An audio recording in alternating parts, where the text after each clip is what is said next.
Hi, this is Kirby Summers, and I welcome you to the Epstein Project podcast. My co-host today is Jeremy Rothkushel, who you already love. So, Jeremy, how are you today?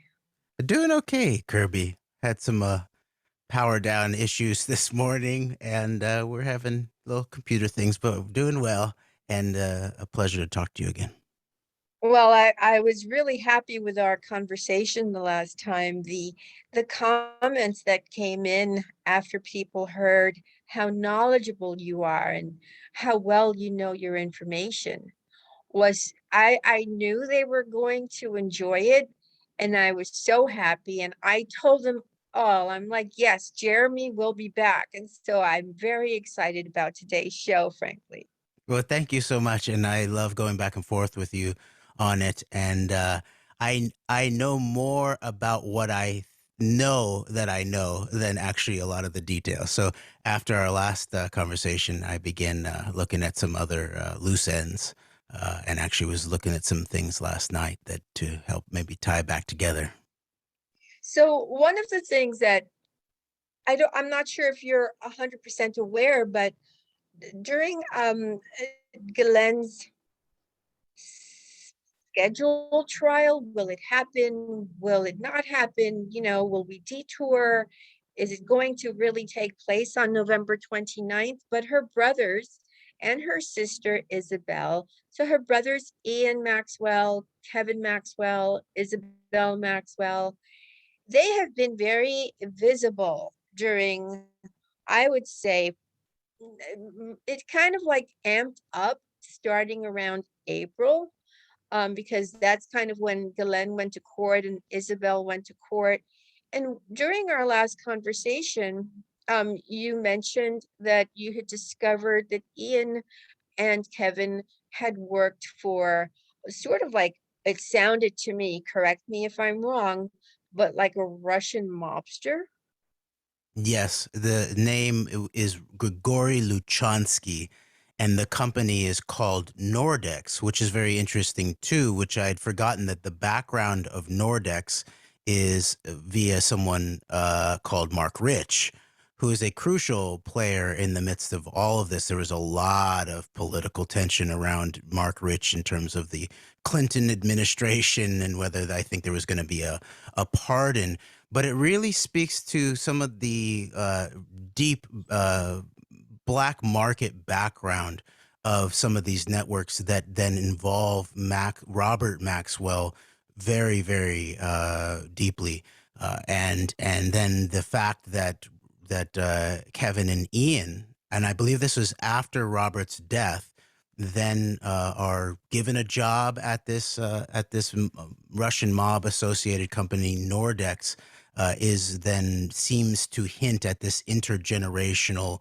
spy family at the epicenter of transnational deep state networks. So just reminding folks that in the idea of the actual deep state or deep politics as defined by Peter Dale Scott, this idea of the commanding heights of state level security, especially covert operations, intelligence agencies running covert operations, not so much the analysts, but the covert operators at the intersection with the black market, the mob ties, the mobbed up economy, and at that intersection is where you see deep politics.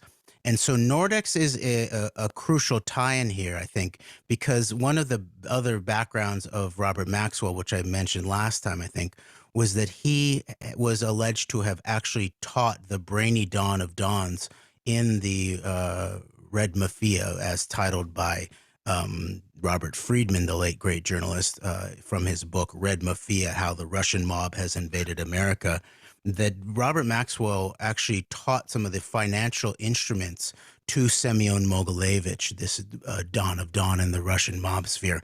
And the reason why this is related to state level intelligence networks is that in the run up and then through the fall of the Soviet Union, there was a certain officer corps in the KGB that were preparing for a post Soviet world in many ways.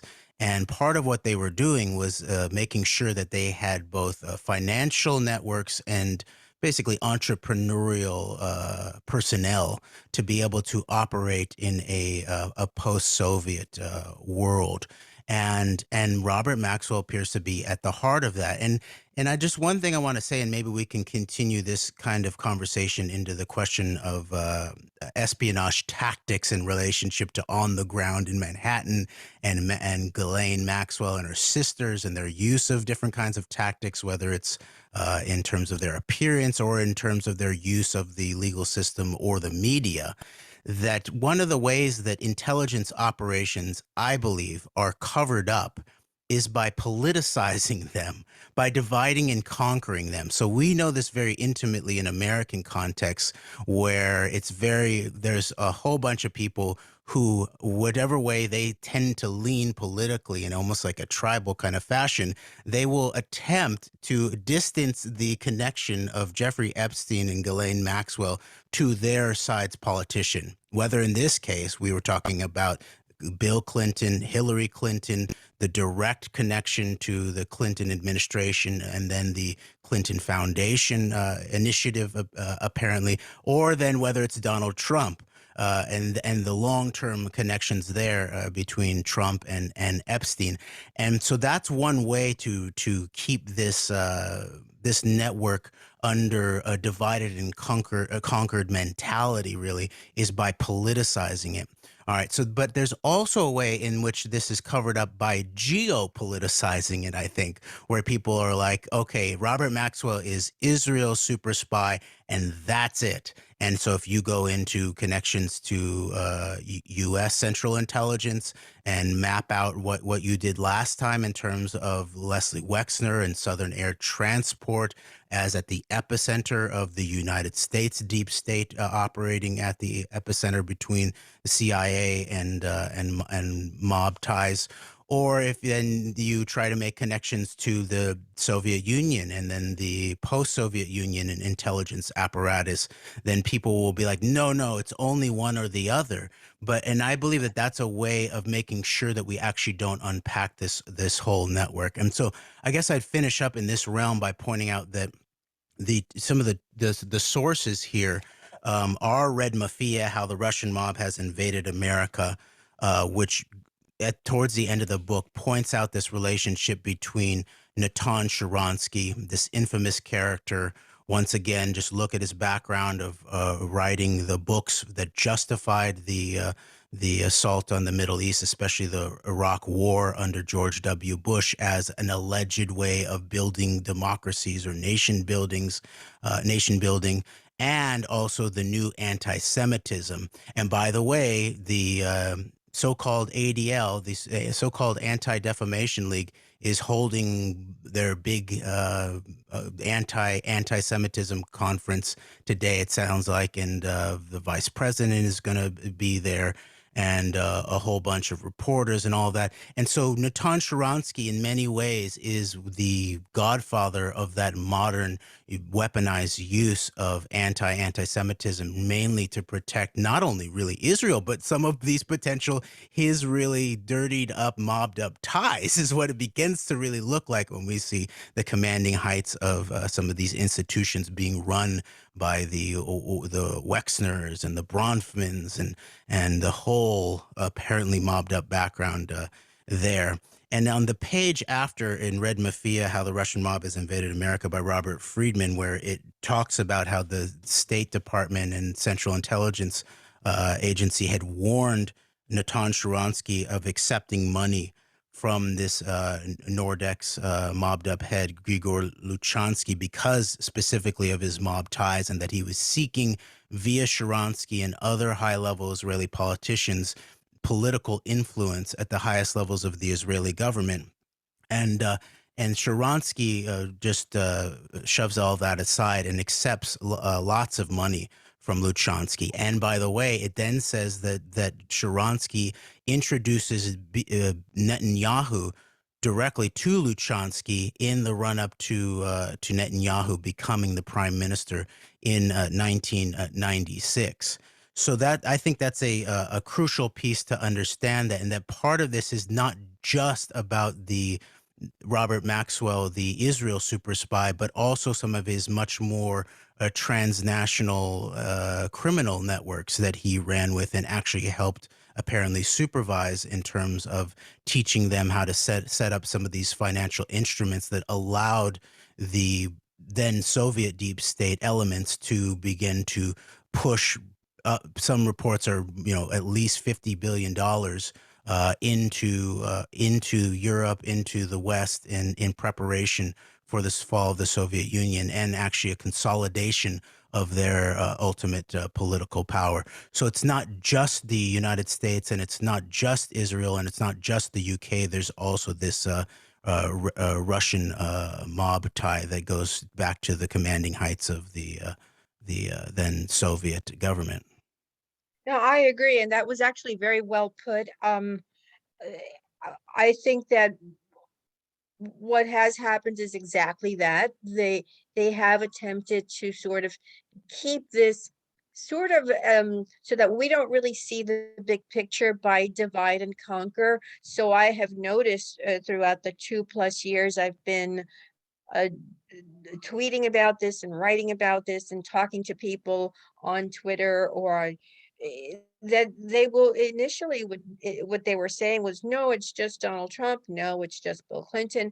Exactly what you said. So the fact that they have attempted to then now say, well, it can't be Joe Biden. And I try to tell people, and even Virginia Giuffre, who is the most outspoken person, has tweeted out it's both parties. And I have tweeted out it's not just both parties. This extends across the ocean. It's an international problem. It's a multi-generation problem.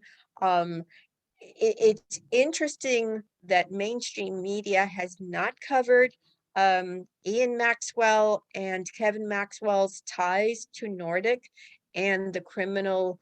Because what I read was they were into money laundering. They're connected to the Don of Dons, who is connected to more minor uh, sex trafficking. It's just they're all interconnected. And so, yes, there's so much placed on top of this to make sure that the iceberg that we hit, named Jeffrey Epstein, a creation, literally a magical creation of Leslie Wexner, who is one of the higher ups. Wouldn't you agree he's one of the higher ups in this operation, Wexner? Oh yeah, yes. And I Yeah, so think he, yeah. I like the way that you emphasize, like, people keep coming up about this line, and I would say this line is representation that this is a cover up of an intelligence operation, that Leslie Wexner was a victim of Jeffrey Epstein. Oh my God, I still see it to present day. People will tweet, oh yeah, Jeffrey Epstein fooled Leslie Wexner and he stole his money. And I become really very frustrated and I try to tweet, but how many times can you tweet it out? It's like, no, he was actually his boss. I'll tell you something that you might know about Wexner or might not know. So when he purchased Victoria's Secret from a guy by the name of Roy Raymond in San Francisco. Um, that's an interesting story. So I'm going to just include as much of it as I can in a very limited amount of time. Roy Raymond opened up the store. It was so that men could feel comfortable buying lingerie for their wives. He was in Stamford. He started when he was at Stamford. He was obviously married at the time, but he had 6 stores. And I believe that the revenue, because I have the information that I put that in Jeffrey Epstein Predator Spy, um, was that he was making at least $6 million a year in revenue. That's not bad. So, but somehow, for reasons that are unclear to me, uh, Leslie Wexner buys it for $1 million at some point. And then, of course, what he does in order to make it appear as if it were a quote luxury brand, is he creates a fake, sort of like a fake label. He says made in the, I forget where he said, but I think almost like made in the UK instead of like made in China. So like and he had like a completely a bogus dress and a bogus everything. And so when I talk about Jeffrey Epstein and how Leslie Wexner created him to look like a billionaire, I often use that analysis, that comparison to the label that Epstein created. I'm sorry, that Wexner created to make it appear as if Victoria's Secret were not just, a run-of-the-mill sort of like, garbage clothing company, which by the way, I feel is a long arm of the government, right? I think it's kind of, we already know they were connected because of Bob Petrakis to the CIA and to Southern Air Transport. But that, I mean, yeah, so people think that, oh, poor Leslie Wexner, and he has no problem, by the way, having this long letter still on his website about how he was fooled by Jeffrey Epstein. I mean, like the whole thing is just such a sham. A total sham. And this is an interesting, actually, symbolically, I think the idea of that Wexner was maybe the one who helped give Epstein his appearance beyond just the physical, but what he was known as. What does he actually do? What does Epstein do? Oh, he's a billionaire financier who owns all these properties and is intellectually interested in all of these scientists and what the politicians think and all of that. And because of his position as this kind of really edgy, forward-thinking financier, he got in good with Wexner, who's the guy who helped him set up his image in the first place, right? And so once you see Yeah. these kinds of tautological, basically, operations where it's the snake is eating its tail in some way, if that's what's alleged in the public to be happening, that's the mark. Remember, espionage based in terms of, even if you're just a spy, just trying to get information, a lot of it is based on appearance and deception. And so that scales up beyond just the individuals to the way that the entire operation is then covered for. Right. And he did create Epstein to look as if he were a billionaire. He gave him the largest private home in New York City, full of surveillance, as you pointed out during your last chat with me. Um, and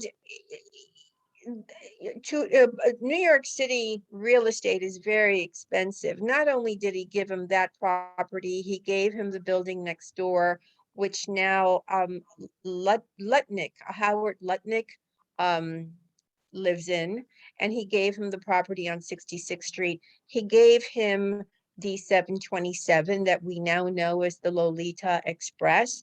Um, there was a transaction with the house that he had given him in Ohio. Epstein theoretically paid $3,000 for it. Wexner purchased it back. I believe it was I'm going to use a rough number because it's a little bit above, it's a little bit below, roughly 14.5 million. Epstein turns around and he uses whatever amount of money Wexner gave him for the purchase of his property in New Albany, which is the same house that Maria Farmer stayed in, sort of Leslie Wexner's guest house. He turns around and he buys Little St. James, which is becomes Lolita Island. So it all ties back to Leslie Wexner, and into the future it'll tie back into Leon Black with the $158,000 for advice. Come on.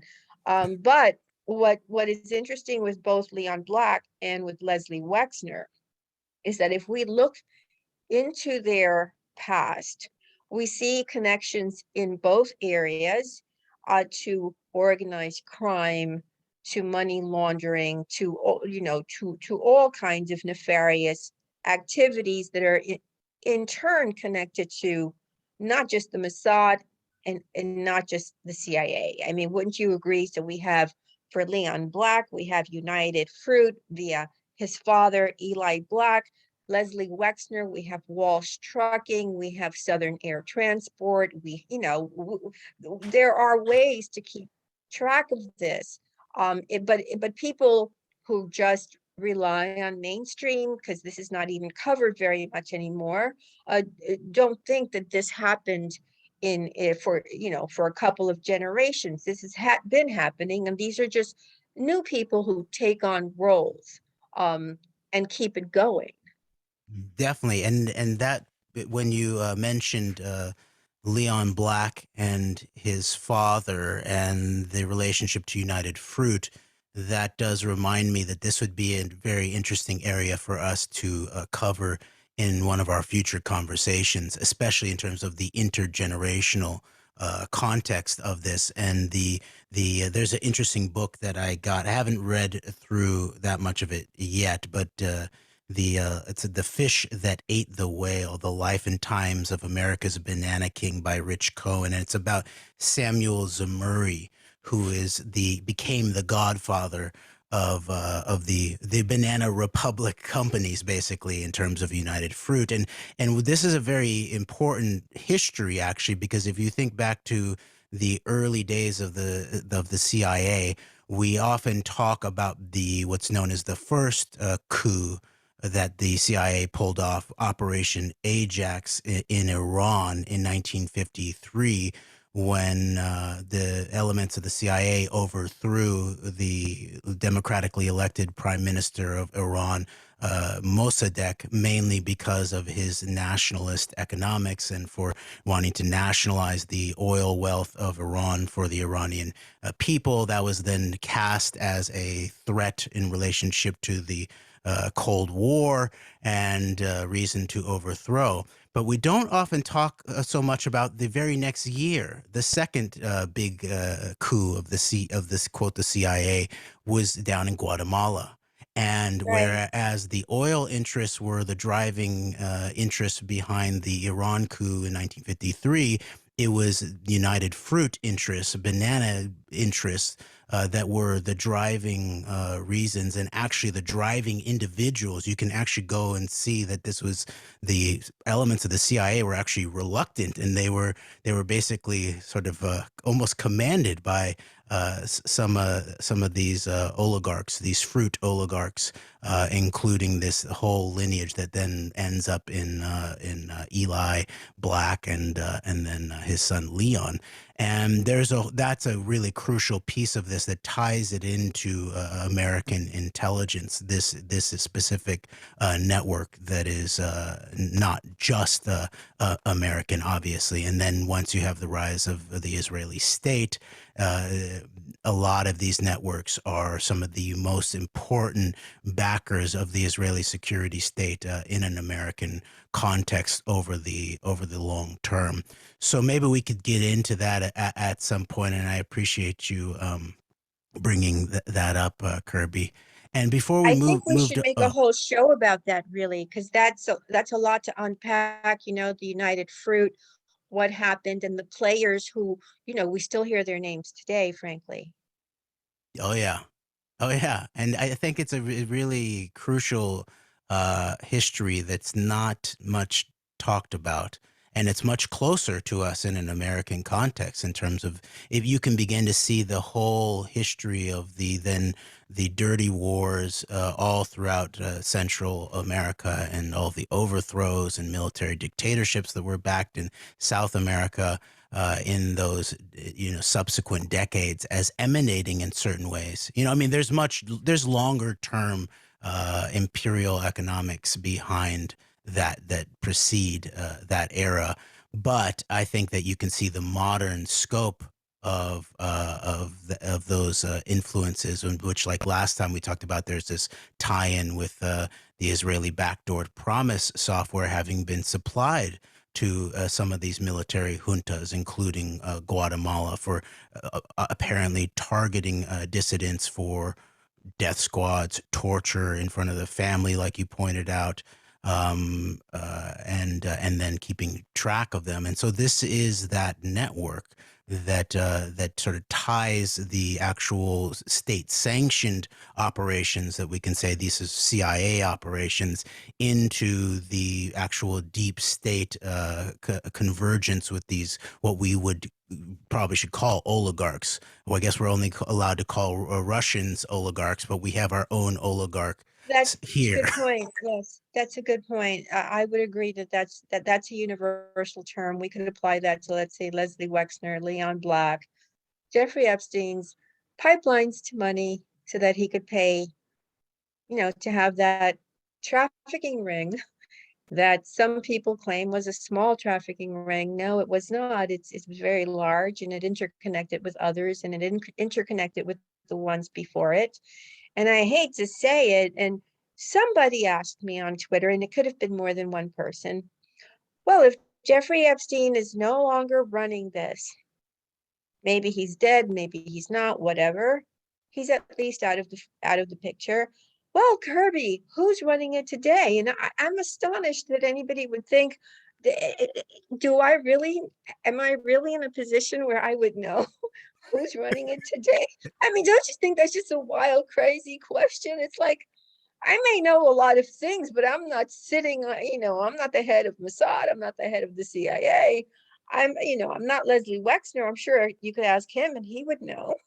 But but I just don't you think that's a weird question to ask me?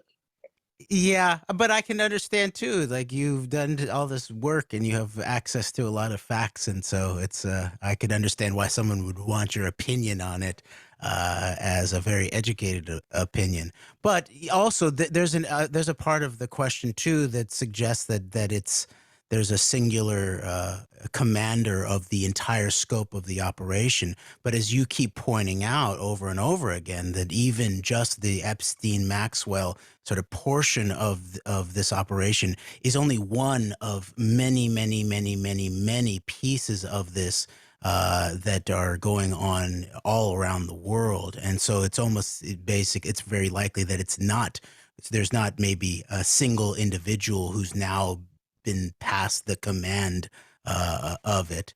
However, like you said, someone should ask Leslie Wexner what he knows at the very, Yeah, very least. Leslie Wexner, Leon Black, they would have a better handle. But I do think that they were, um, think about it, he was recruiting. Um, so for example, there's not a lot of talk about the New Mexico ranch that he named Zorro because of a television show that he used to like when he was a kid. Um, I mean, like, it's insane, right? I mean, but so I believe, if I'm not mistaken, and I don't want to Google because I don't want to create noise for the computer, but I believe it was like a 30,000 acre ranch. Now, this 30,000 acre ranch only has 4 bedrooms. Doesn't that already sound peculiar? The one of the guys who worked for Epstein, one of the contractors, he would do his electronic stuff, he would come in and out of the house for 10 years. He spoke to, I think it was the Daily Mail. I could be wrong. I think it was the Daily Mail. And he said that there were only 4 bedrooms, but that there was a lot of like holding pen areas, right? So like a lot of them, so that it seems plausible. I heard another podcaster say, and I forget his name, say that it seems plausible that there were a lot of minor girls, or we now know that there were boys too, that there were a lot of, let's call them just a lot of victims, sort of held in these pens waiting, I suppose, to be tested. Because I've always, even from the very beginning, when I first learned about Jeffrey Epstein and his so-called massages and the whole way, it was a step-by-step process that he did over and over and over again with every victim. He didn't really change that method. It was very in a very military style. This happens, this happens, this happens, this happens. And so this one podcaster was saying it's very possible that there are all these minors waiting, and he would test them. That ultimately there were like many thousands of victims who then went on to become, um, I'm going to call them sex slaves. But I've had the opportunity, and I know that you rely a lot on what is found, let's say, through reading all of these great books written by people who were there and who know people and who've done research. I do too, but I also speak to a lot of other people who reach out to me. Now, independently of each other, I've gotten three different women who tell me that they were either second generation or third generation intelligence, and that when you're born into, let's say, a CIA intelligence front. So I have one woman who claims that her grandfather worked for Roosevelt. She sent me a photograph of him working for Roosevelt, and that she is, someone who decided to go against the family business, which is espionage. I have another woman, independent in another part of the country at a different time, and I don't share this information, so there's no way one can taint the other in what they say. Another woman in another part of the country reached out to me at some point and said that she too is a second or a third generation, and that she was involved um, in some of the fronts, and she connected. The way she explained it to me was that they used the country western music as a front, so that she talked about how they moved her in as what she called herself, a prostitute. I'm going to call her a victim and a sex slave, and that it was her job for the intelligence agencies to keep the performers happy. So she would be sent, you know, to somebody's room, and when they weren't using her for that, they would put her into somebody's bar. The bar could be owned by an intelligence operator who is also connected to, let's say, organized crime. So that these things are, I know that you know about Doug Valentine, so I'm going to pass it on to you to explain to people how Doug explained what the CIA did in Vietnam, because I am of the opinion they have done the same thing in the United States. Now, do you know that stuff about Doug, right? Some, but not very intimately. You're talking about like the Phoenix program and or the drug Yeah. running? Well, primarily the Phoenix program, where he basically said that they went into Vietnam and they created this storefront here, this storefront there. They hired local people, but they were really working for the CIA. Now, they may not have known it, but they sort of created this world within the world of Vietnam. And nobody knew it. If you go to the shoe repair store, it was a CIA front. If you Oh, go live over, so I mean, I know you like him, because I like him too, and I think you read him, right? yeah, but I have not read his book on the Phoenix program. I have his book that has a selection of some of his interviews. The Got it. CIA as organized crime. I think this is the title of that one. But and that's interesting. Valentine. I hadn't understood that idea that part of the Phoenix program or the CIA's involvement in Vietnam was actually the construction of non-apparent company towns. In this case, literally the company town by the CIA as the company. And that Yeah. is very, very interesting because then that you begin. A lot of these things that you're talking about, I take them also as instructive in an analogical fashion in terms of understanding some of these shapes of the way that these intelligence operations roll out. For example, when you talked about the Zorro Ranch, you seem to be saying too that there might be a lot going on underground, even literally, potentially, in terms of that site or what's not actually being seen beyond this main house that has only 4 bedrooms. And over again, I think that that kind of metaphor is really important. So at the same time is that like that appearances are never what they seem, that illusion and the destabilization of awareness is a key part of it.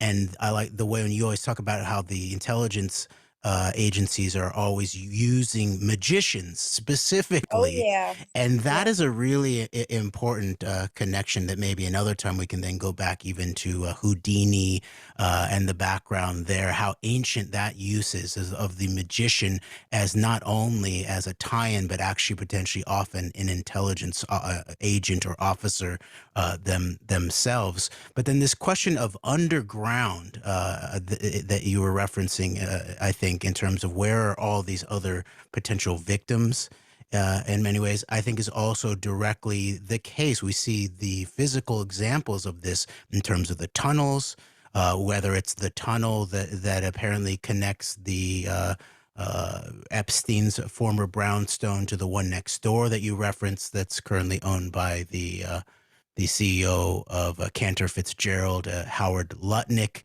or whether it's Ghislaine Maxwell being going underwater in her submarines. Well, yeah, Uh, no, and I don't know if you, I'll send you a photograph, but I don't know if you're aware, she not, I mean, I know everybody at this point knows that she was licensed as a pilot. She was licensed to man a submarine, but they had on Little Saint James, they had a submarine, a parking spot. So there are photographs. I don't know if they're still uh, online, but I know I have them in my archive where photographs were taken of the submarine sort of right under the water next to Epstein's Island. So, you know, you have to wonder what were they doing with the submarine, oh yeah. and what, and there are a lot of what people the people who scoff at the idea of underground tunnels are unaware that the United States had a vast array of underground tunnels during World War II and the Cold War, and that they only stopped using them not too long ago. There's still some of them are around. They're very big. They're literally underground tunnels. It goes down.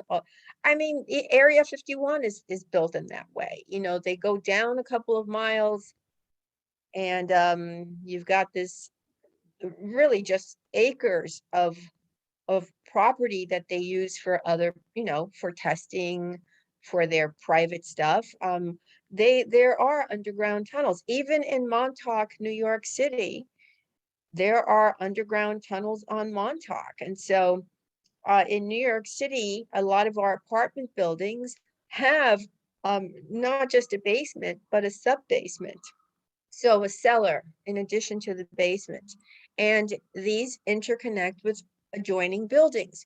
We know from Maria Farmer's testimony that Leslie Wexner's home connected to the one that he gave Jeffrey Epstein through an underground tunnel that again was not part of the basement level, but was a level beneath it. So like a cellar level that would sort of, no one would know about it, no one would see it, but that Maria Farmer had been able to speak with the maid one day, and the maid and her got into this conversation, and she wanted to know, well, how long have you worked here? And the woman said something like, I don't know, a long time, let's call it 20 years for argument's sake. And then that she ultimately told Maria that, oh, well, I've never met him. I don't know, he and I have never seen each other face to face. And Then she told her about the underground tunnel that she has to clean, that it's 10,000 square feet large, that there's this floor that lifts up, literally lifts up from beneath the ground to connect to the basement level where Wexner will be able to then come into the property that he gave Epstein without being seen. And then just one more point, because I want to hand it back to you. Wexner appears to have gotten that sort of very old-fashioned way of being with his help from the United Kingdom, because that is how, let's say, the royalty, the royal family handles their servants. They don't necessarily speak to them. If you remember the show Upstairs, Downstairs. So Wexner is very much the upstairs, downstairs type. The servants are not meant to be seen, uh, and or spoken with. But yeah, these tunnels do exist. Wow. That yes, and it's from whether it is the deep underground military bases that you referenced in terms of that are now very well known, and even just on the surface in terms of a Cold War, nuclear threats, or the Cheyenne Mountain. That this is obviously an important strategy of building these really big underground facilities. And at the same time, there's these tunnels, and they exist lots of different places. Even here in Lawrence, Kansas, there's a bunch of tunnels that go underneath the University of Kansas, apparently. And I don't know how they can, whether they connect, how widely distributed throughout the city they are. But I also know that those same kind of tunnels that you're describing in New York City also exist in Los Angeles. And are now just being rediscovered and remapped. And sure, are there municipal reasons for some of these things in terms of access?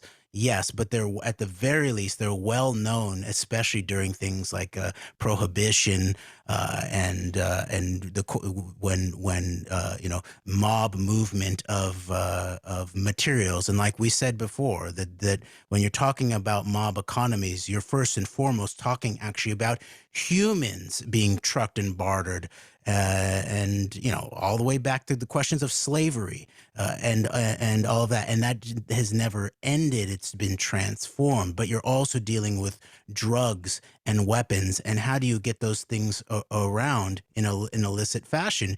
You have secret tunnels. That's a really good way to be able to transport whatever your illegal material might be in that kind of economy. So these are really, really crucial things to understand, both physically and also symbolically, I think, in terms of the underground. And I just wanted to sort of finish the thought in terms of what you'd brought up in my mind around Douglas Valentine describing the CIA's operation, the Phoenix program in Vietnam, and this self-stylized company towns, that he wrote an article immediately after September 11th, November 8th, 2001, titled "Homeland Insecurity: Phoenix Chaos, the Enterprise, and the Politics of Terror in America." That is a very interesting analysis of that moment and our moment to this day, that I think might help us. And so I want to then incorporate that and give some more thought about the idea of the company town, and that could work in many, many ways, including into the company family, where someone is intergenerationally, as you pointed out, brought into an intelligence operation by their own family. And it makes a lot of sense, whether it's the question of the CIA background with the Skull and Bones and the intergenerational complex of that, the Bush family, we know, the Mnuchins, our former Treasury Secretary Stephen Mnuchin, he was second generation Skull and Bones, and there is this aspect to it of where the father to the son, or the father to the daughter, or the mother to the children, that this is the easiest way and the steadiest way to quote unquote keep it in the family, keep the company in the family. And so I think it makes sense to begin to unpack all that. Yeah, and we see it with Robert Maxwell and Ghislaine Maxwell, who is not being so discreet as far as what she's trying to pull off in front of everyone. And again, it's a magician's trick. It's the kind of thing that the mob is known for. Um, the trial is scheduled to commence November 29th. Um, Suddenly, her attorney, Bobby Sternheim, sends a letter to the court because Ghislaine is probably, she was probably not telling the truth when she said that she's 5'4", because photographs of her sister show her to be quite small. But I'm going to give her the benefit of the doubt and say she's about 5'4", which is still not a tall woman, right? It's still short, on the short side. And she was, all prisoners are shackled when they're taken to the court. She's only been taken to the court here in New York at 500 Pearl Street to for pre-trial proceedings twice. Once was in April, and the second time was November 2nd. And she was shackled. She was taken to the court. It went on for about 3 hours, and um, basically some things happened, but the end result was that her attorney, Bobby Sternheim, turned around and told the judge, and then she wrote a letter that Ghislaine Maxwell is being treated terribly, that she was in shackles, that she had to crawl to the van, that she is just being treated atrociously, that she's not sleeping, and that if she is not allowed to go home and be allowed to, so this was in the letter, if she is not allowed to post bail under the terms that they gave the court previously, which was approximately 23.5 million to allow Ghislaine to wait in a luxury hotel for the trial to commence, that she would be too frail to attend her own trial. And I'm thinking, well, that's the old, if you remember, there was this gangster called Vincent Gigante. He was called the Chin. And I was on Sean Atwood's show some months ago, and we were talking about it when Ghislaine showed up with what appeared to be a black eye, but was not. It was just a bruise because of an allergy, a food allergy that happens sometimes when you're a certain age. Um, well, when she was arrested on July 2nd of 2020, so a little over 16 months ago, everyone noticed that she was approximately 15, 20, some people even guessed 30 pounds heavier, that her hair was longer, and she acquired a husband, Scott Borgeson, who is so far MIA. However, the complaint is that she has been treated so poorly in jail that she's lost 15 pounds. So I used to help um I used to help Sean and send him guests who I thought were interesting. And one of the people I sent him was a former CIA agent by the name of Bustamante. So I'm trying to remember his first name. Do I have his name here anyway? He was great. So Bustamante, Andy Bustamante. And so Andy sat there and explained the 3 levels of disguises. And so level 1, you just change up your clothing, which is really what her sister Isabel did, and I can get to her later if you want me to. Mhm. But level 2 is something that sort of you do a little bit more long term, and he described, and you can Google Andrew Bustamante. He's got a lot of videos. He talks about this, changing up your appearance and what spies do. He's just really good. He and his wife were both in the CIA. I believe they still contract themselves out to the CIA occasionally, but they now are independent, and they they're, like a husband and wife team, and they have a kid. They decided, let's go off on our own, do our own thing. But he gives a lot of these sort of like inside tricks to the public, and one of them Glenn is using before our very eyes. Well, she's lost 15 pounds. Hooray. Everybody would be happy as a woman if you lose the 15 pounds you put on because you were going to make a run for it and you didn't want to look like yourself, right? So Mhm. now she's back to her normal weight. But somehow this is a bad thing. This means that she's too frail. Let her go home. Um, I mean, the whole thing is just a, you know what? I have a list of all of the ways that the department, the Bureau of Prisons has bent over backwards for Ghislaine Maxwell. So you're aware that she's got the whole second floor of this really overcrowded jail to herself, right? Yeah. Okay, that is in and of itself is shocking. But okay, so Glenn's perks in jail. She has, and by the way, before she was transferred there from New Hampshire, where she was hiding and tucked away in her $1 million house, um, she wasn't hiding, but she was hiding with guards, by the way, paid for by her brothers.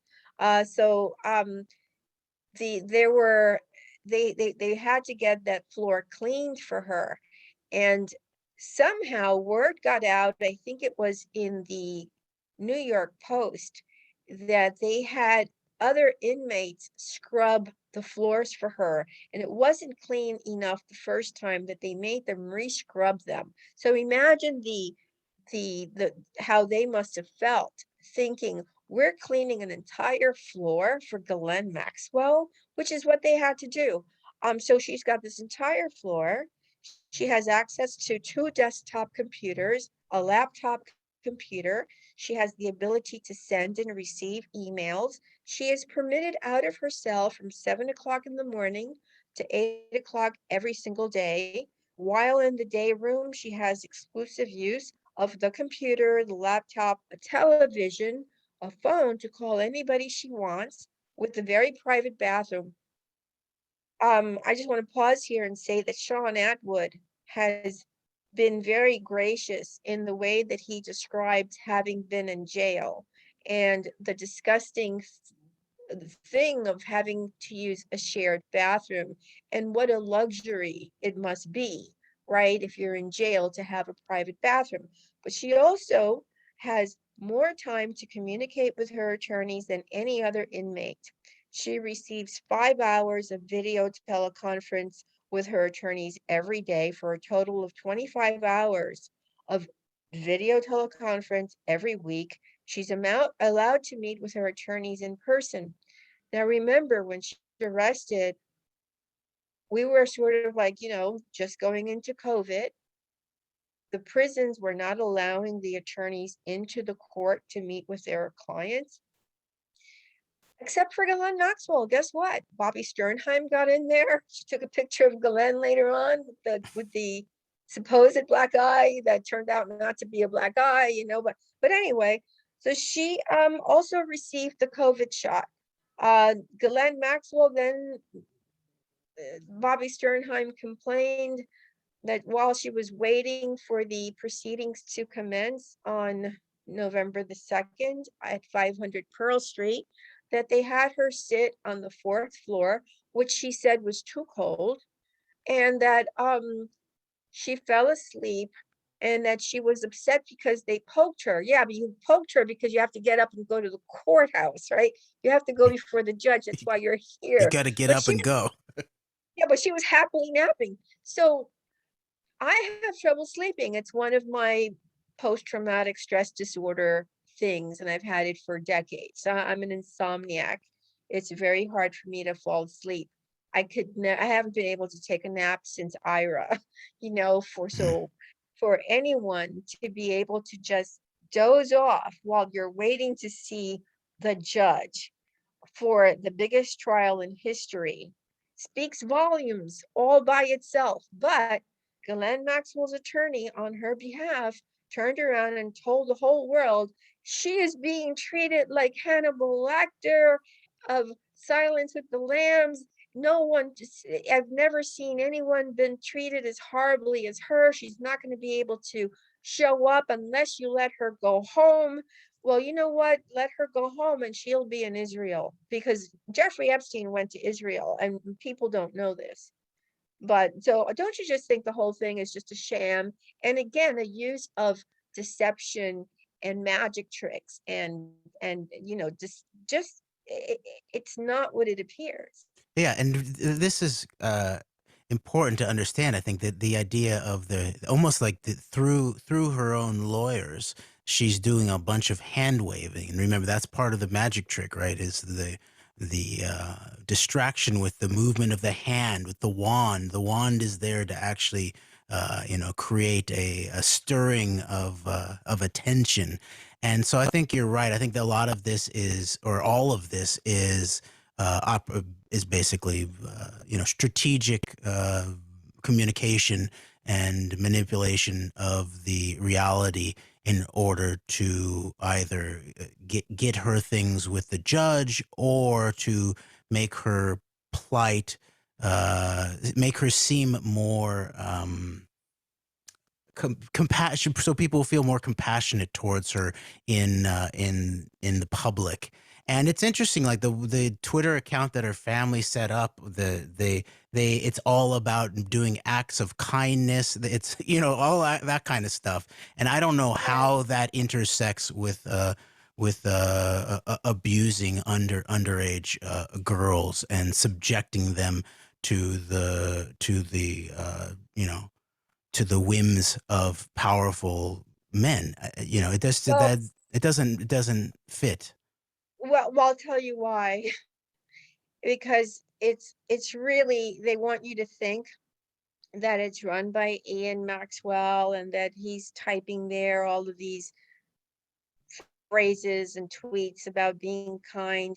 But what it really is, it's a call center, just like the kind that we spoke about Ehud Barak having for Carbine. But I know this intimately well because if you Google Ira Rickless, who was my abuser, who turned me into his sex slave, who made my boyfriend go away, who paid a police captain $150,000 to find me. If you Google him, you will find the same stuff. So you'll find many blogs just to fill up space. Um, Even he had a Twitter account that some of my followers found. And to just fill up space, they have these people working for them in a controlled environment. And sometimes, in my case, they assigned 4 people in a private office in New York to stay on top of me and harass me. But what they normally do is just write what seems to be benign stuff while they're keeping an eye on you. So while somebody is manning Real Galen, it's not even Real Galen. It's paid it's a paid troll army. It's writing stuff that makes it sound like it's just crazy. And to use a Hebrew word that I love, it's meshugana crazy. Totally crazy. I mean, it's just and what's interesting is that people who don't know how reputation management companies work, like I have a friend who runs an online magazine, the Steeple Times, Matthew Steeples. He private messaged me the other day. He says, "What are they writing about? About having wine and she's just been called, you know, um this guy with Chianti and liver, and it's like, oh my God, and what are they doing? Have they lost their mind?" And it's like, no, it's standard operating procedure. It's just that they didn't get their message straight, right? So but it's And it, the it whole is, thing is yeah. Oh, a sorry. sham. Go for it. Yeah, no, go ahead. I'm done. It is the case, like it's almost and I think that maybe it is the case that it's backfired, this mention of Hannibal Lecter, as you point out. Maybe it's more like if the shoe fits, but it is the case of like creating an image. Oh, she's not being wheeled in there with the mask and everything like that, and she's not threatening to eat people's liver with the fava beans and the nice Chianti. So, and she has a lilting accent in this little feathery haircut and all of that. And so, how could she be like at that level? And meanwhile, all much of that, as you're pointing out, whether it's the question of the mark around her eye, and it's very likely that was very much having to do with the diet, the quote unquote diet that every prisoner is subjected to.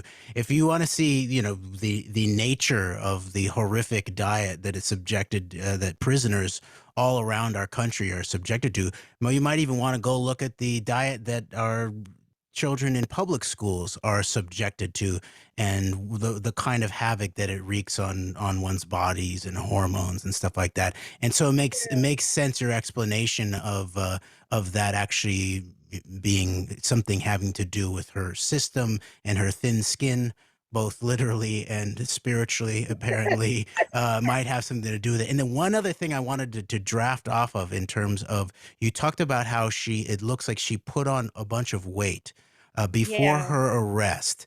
And I think you're exactly right that it suggests that she was preparing to potentially make some kind of move under cover of a different kind of appearance. And so I want to just draw out some of the actual factual parameters that suggest that that was very likely the case, actually. And that you mentioned that she had married this apparently definitely not existing in the public sphere to support her realm, Scott Borgerson, as her husband, the founder and once CEO. I'm not sure. I don't think he still is, but of no, he Cargo. stepped down. Yeah. Yeah, of Cargo Metrics, which he titled as the NSA of Cargo. And it's interesting too, because he has a background just like Maxwell herself in being ocean conservation, right? And think of Ghislaine and Terramar, and giving speeches on the taking care of the oceans and all of that. But meanwhile, Scott Borgerson has started and run this NSA of Cargo. So it's a some kind of corporate intelligence operation, self-admittedly, in Borgerson's case. And what was being there was a good amount of journalistic evidence that Ghislaine was actually had been staying with him, potentially at his house up in the North Shore kid of north of Boston, Manchester by the Sea. And what's interesting is some of the reporting that came out after she was arrested in New Hampshire showed that her arrest came the day after a yacht owned by Alexander Mashkovich had appeared in Beverly Harbor. And this is all ties back to where we started with Nordex, actually, and Robert Maxwell and the Maxwell sons working for Nordex.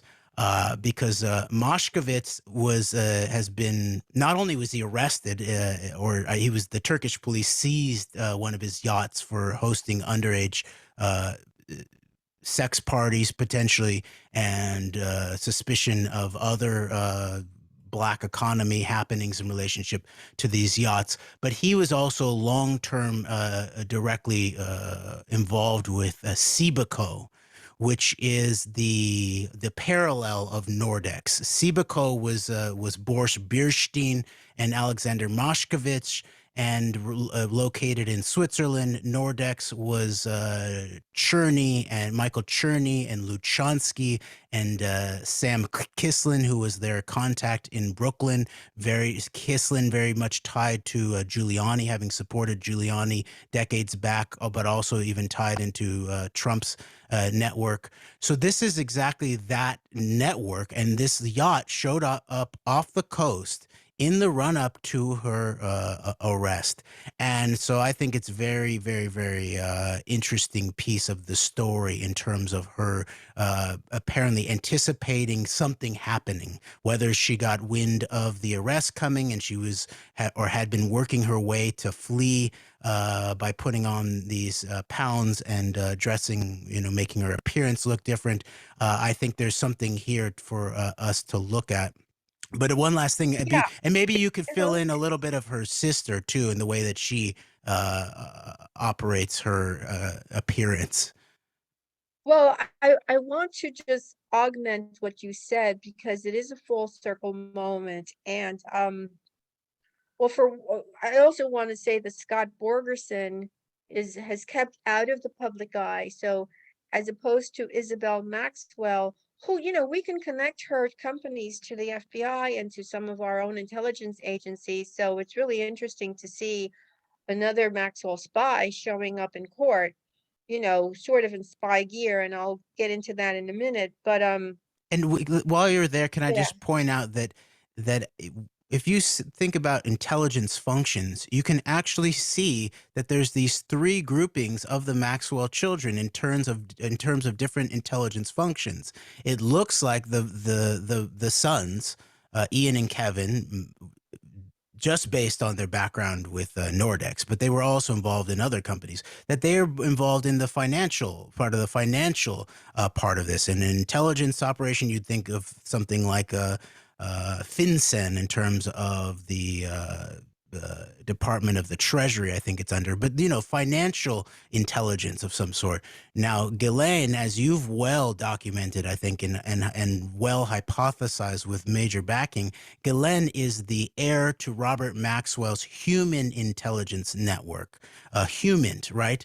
But then yes, her sisters, the twins, they are Isabel and Christine, or Christine, I think it is. Christine, They are involved in the corporate cyber aspect of intelligence. So if you were thinking of something like the United States, you'd think of NSA, or you'd think in an Israeli context of Unit 8200 versus right. Mossad. If Maxwell is Mossad, then the sisters are Unit 8200 in terms of their work directly in Silicon Valley, connecting it with the Silicon Wadi and Israel, and then, as you pointed out, tying it right back in to the American government. So I just wanted to point that out, that they have all of these different areas of intelligence covered in this That's a good intergenerational point. legacy.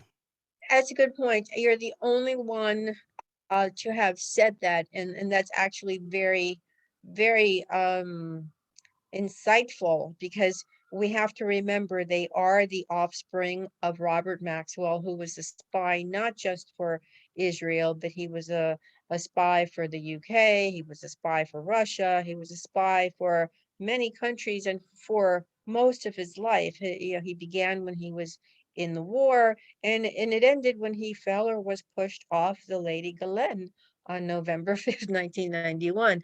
But just to go back to your point of Glenn using the spy tactics of this appearance, we can go back to when she was arrested. The real estate agent who sold her and her was supposed to be her make-believe husband, but I figured out it was her real husband real quickly. Mm. The house, um, she pretended to be the house in New Hampshire, and the reason that she left Scott Borgerson's Manchester by the Sea property, which was quite spacious and lovely, and I believe, based on my research, because Scott Borgerson also used Ghislaine Maxwell's sister, Isabel, for a couple of corporations for that property. I believe he bought that when he married and got together with Ghislaine Maxwell, so that it's been sort of her home.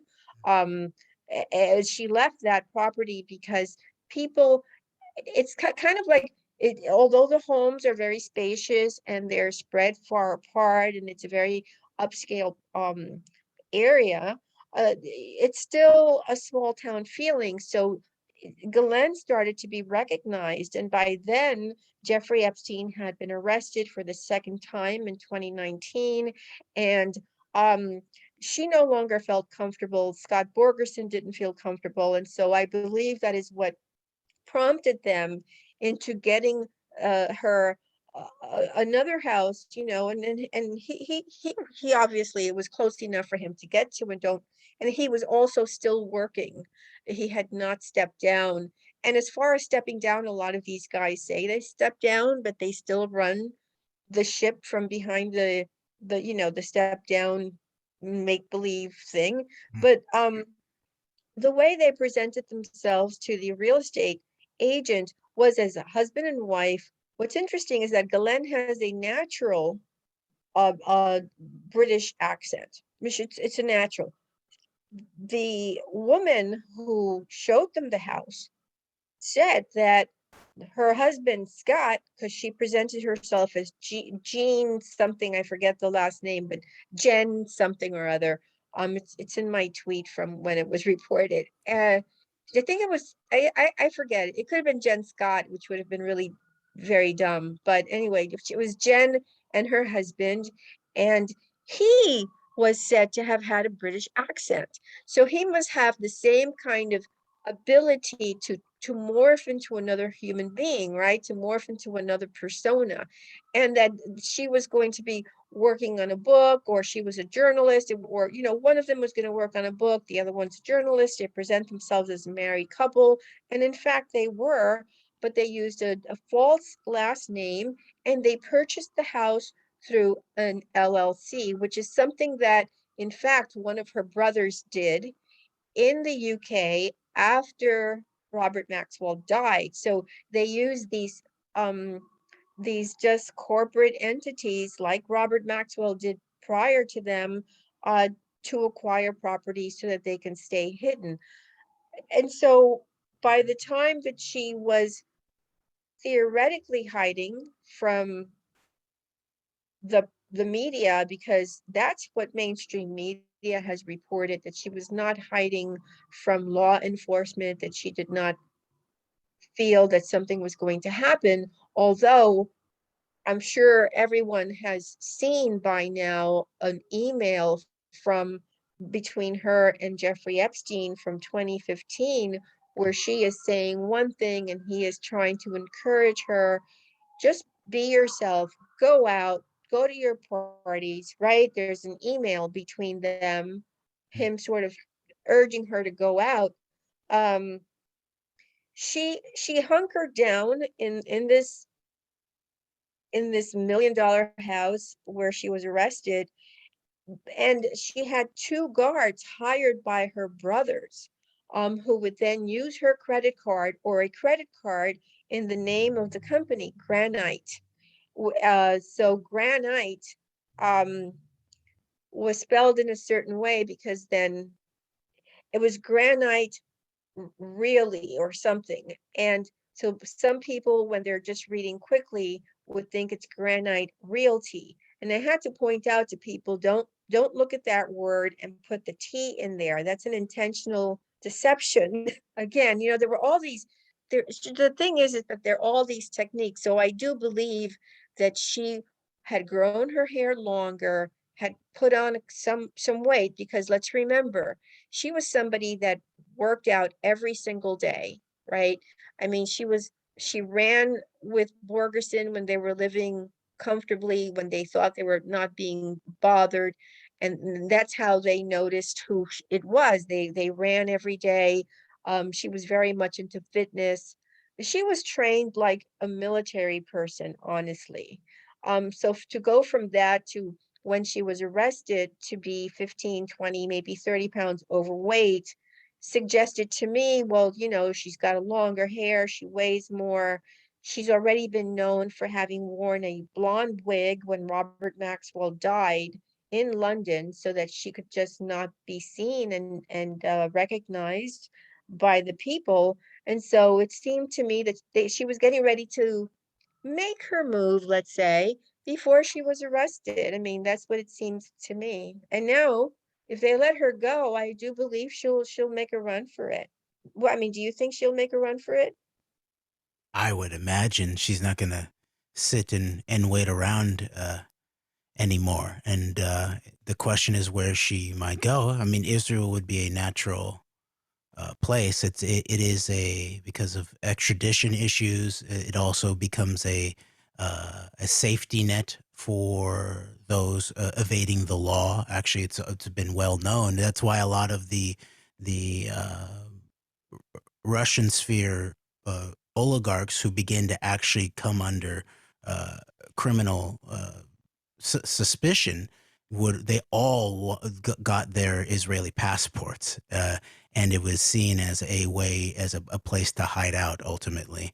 and that they'd be immune from certain reaches of the of global legal arms, including the United States potentially. So yeah, I could see that she, if depending on what happens with this trial, that she will make a move, and that she was very likely heading in that direction. I was actually surprised at the time that she was still in the country. I think they were still in the country because he has two children. And I know that Matthew Steeples went to a function and was in the same place in the UK where she was at a function. It was a charity function. Um, and Paris Hilton was there, and so she was photographed there. I know that I have a friend in Los Angeles who saw her at a function in Los Angeles. So she was, while she maintained her, let's say, her base here in on the East Coast, she was still getting around. I mean, she had five passports when she was arrested, 25 15 different bank accounts, five passports. Come on, she was so that just indicates that we're not looking for her, that something happened because you have five passports, you're coming in and out of the country regularly, from my understanding. And if they were really quote looking for her, they would have stopped her when she went to one of these affairs overseas. And I this is why I believe that that if there were actually at the very least some kind of chatter that she was that they were heading towards her in terms of arresting her, that the best way to escape is via boat, is by Yeah. via yacht. You over and over again you see the use of these yachts as ways of not only going to certain jurisdictions without having to go through certain kinds of customs, because you can just remain offshore, but also in terms of setting up even in terms of the questions surrounding 2016 election and all that. There was a bunch of yacht activity, whether it was like people that were involved surrounding Eric Prince, or Dmitry Rybolovlev, the fertilizer oligarch who ultimately ended up buying the property that Trump and Epstein vied over, and doubling Trump's money on that. During that whole period, there was all of these meetings in yachts where the yachts would meet up. And so the yachts are crucial. And so I think just looking at Maxwell's background in terms of, whether it's her marriage to Scott Borgerson, the founder of the NSA of shipping on the ocean, or whether it's her own background in terms of the oceans and Terramar and submarines, the nature of the ocean, and maybe even the question of maritime law and being outside of the grasp of the mainland in many ways, is crucial, I think, in understanding the way that these networks actually operate. No, that's a good point. And so since you've done such a great job being my co-host, how about we do it again next week and we can pick up with that because that's important. All right. All right. Thank you so Okay. much, Are, Kirby. I are love you are joining you you. up for that? Of course I am. Of course. I love to do Okay, this with you. terrific. Yeah. I'm so happy to hear this. Well, for the Jeffrey Epstein podcast, it's Kirby Summers with co-host Jeremy Rothschild. You can see how brilliant he is. He knows about everything. Don't make me It's just blush, Kirby. great. Well, no, it's just great to have someone to talk with who can fill in the blanks where I don't have the knowledge. He has it, because for Scott Bergerson, I knew certain things, but it was Jeremy who brought a lot more to the table. And so I really can't thank you enough, Jeremy. So with that, I will tell you guys, leave your comments below. And until next week, Kirby and Jeremy. All righty. Bye. Bye.